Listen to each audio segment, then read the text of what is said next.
Hi, I'm Karl Konrad, an immigration specialist with over 23 years of experience in helping people achieve their dreams of obtaining visas to work, travel, study and migrate permanently to Australia. Now I'm getting older, I enjoy passing on my knowledge through these videos to help you all get a better understanding of how visas for Australia work. Today we're going to visit the visitor visa. Since normal travel has resumed to Australia, people are amassing to visit this country, and to do this you'll need a visa. Most likely a visitor visa will suit you best. The visitor visa has a number of variants: the 651E visa, the 601 ETA visa and the 600 visitor visa. The 651E visa is an authority to travel to Australia for short-term tourism or business visits. Holders of a e-visa eligible passport can use the online e-visa service 24 hours a day, 7 days a week to apply to visit Australia. It is an online application where you'll be asked to complete a basic form providing identifying information and details of the purpose of your stay. In most cases, an e-visitor application will be processed based on the information provided and granted in a matter of minutes. Successful applicants will receive an email notification detailing the period of time for which the e-visitor is valid and the conditions attached to that e-visitor. Applications that indicate further information is required from an applicant will trigger a longer version of the form and may be referred for manual processing. Applications that are not auto-granted will be electronically transmitted to a processing officer in the Hobart Global Processing Centre for finalisation. If this happens, you can expect it may take a while to grant your visa. The Electronic Travel Authority ETA, the 601 visa, is an electronically issued and stored authority to travel to Australia for short-term tourism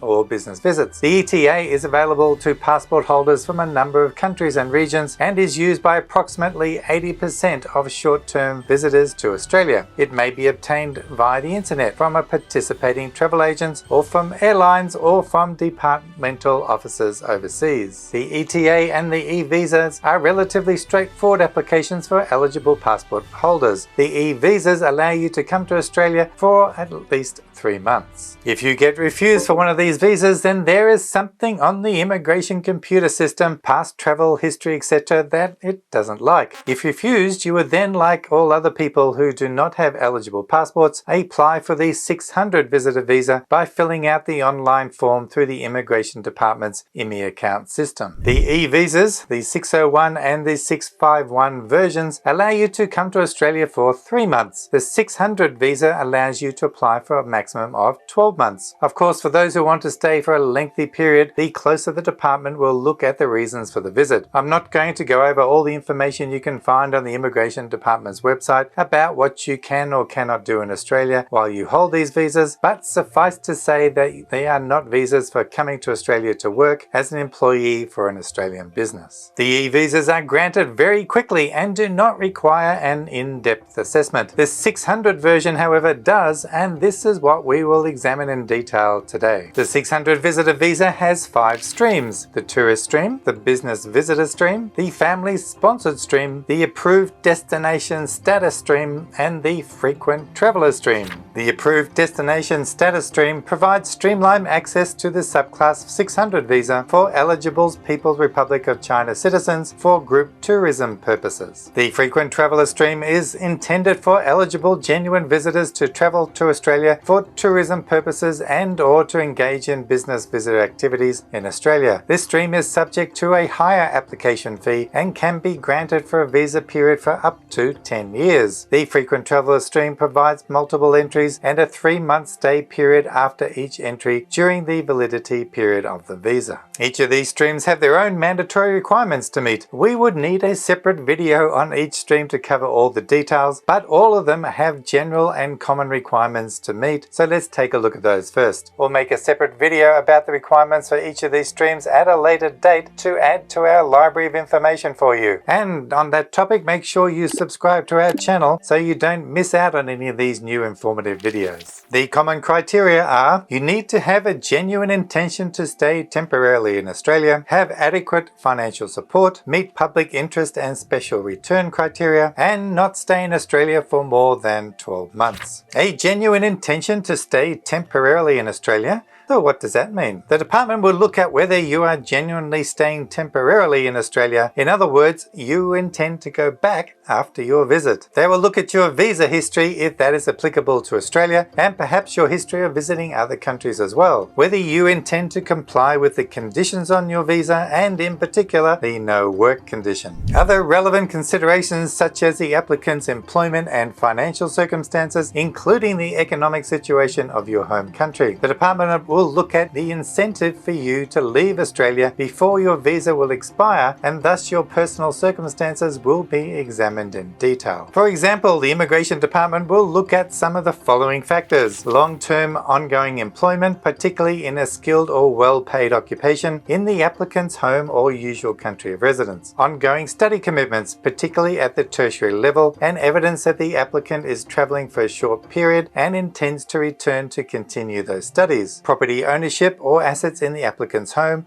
or usual country of residence; strong family and community ties to the applicant's home or country of usual residence; and that there's a low risk of the intention to work in Australia as the applicant has adequate funds such as self-funded retiree from a economically comparable country to Australia. The department will also look at any reasons for you not returning to your home country, for example, if there is any social unrest or conflicts back home. They will examine the ties you may have in Australia which may allow you to remain, or if there are any compelling or compassionate reasons to travel to be considered. The department will also look at whether you hold another visa, are planning to lodge another visa, or has already lodged an application. If you have, the department will assess your application under the complex visitor visa applications list. Parent visa applicants generally do not have any drama in obtaining long-term multiple entry visitor visas whilst they're waiting for years for their applications to be finalized. Another main requirement is that applicants have adequate financial support for their travels or access to adequate means of support during the period they plan to stay in Australia. What does it mean to have adequate support? So let's take a look at that. To measure this, the department will consider your activities and plans in Australia, including your accommodation and living arrangements. If you're coming to visit your family in Australia, you may not have to demonstrate the evidence for adequate support like a person traveling around independently. Some examples of what this evidence may be: itemized bank statements from the last 3 months showing evidence of regular income or earnings; financial documents such as payslips to show about your employment; also, if you are self-employed, then the business registration or tax records; other source of funds, for example credit card statements, and any term deposits that you may have. Suppose you have a relative or friend that is giving you support. In that case, a written document confirming that they will provide you this adequate support. Remember, this evidence of financial funds such as bank statements can be monitored by the Immigration Department even after visa is granted and before you board your plane. I have been contacted numerous times by people who've had their visas suddenly cancelled and only found out when they went to board the aeroplane. In these cases, the department found out that after the visa was granted, the funds they relied upon to grant the visa were removed from the bank. This triggered the cancellation of their visas. So how much money do I need to show if I'm an independent visitor? Remember, Australia is an expensive place to live and eat. Accommodation charges can easily be over $300 per night and meal charges well over $100 per day. So if you had the finances to demonstrate, say, $500 per day of stay, this would be a good start, but the more you can show, the better. If you're on a tour, these expenses should be well laid out so the department can examine your itinerary and how you're going to fund this on top of the spending money you'll need each day. If you're staying with family and they are going to support your stay with food and accommodation, then of course a reasonable amount of spending money per day would be a good idea to demonstrate. There is also a public interest criteria that needs to be met. This is another important check that the Immigration Department will do. What are the public interest criteria applicable for the visitor visa? Well, for example, these criteria can be character and security related criteria, and if the applicant has any debt to the Commonwealth Government of Australia. You will need to meet any special return criteria applicable to you. For example, if you are a person who left Australia because of a deportation order. So there you have it, just a brief introduction, but in reality still a lengthy video. So thanks to all of you who have hung in there till the end to watch. If you need advice on these issues or in fact anything related to immigration matters, please book a time to consult with us by visiting our website at australiavisa.com. Come follow us on Facebook as well, and also take a look at our blog pages for more fascinating information stored there. Thanks for watching, and as always, take care out there, and I'll see you next time. So bye for now.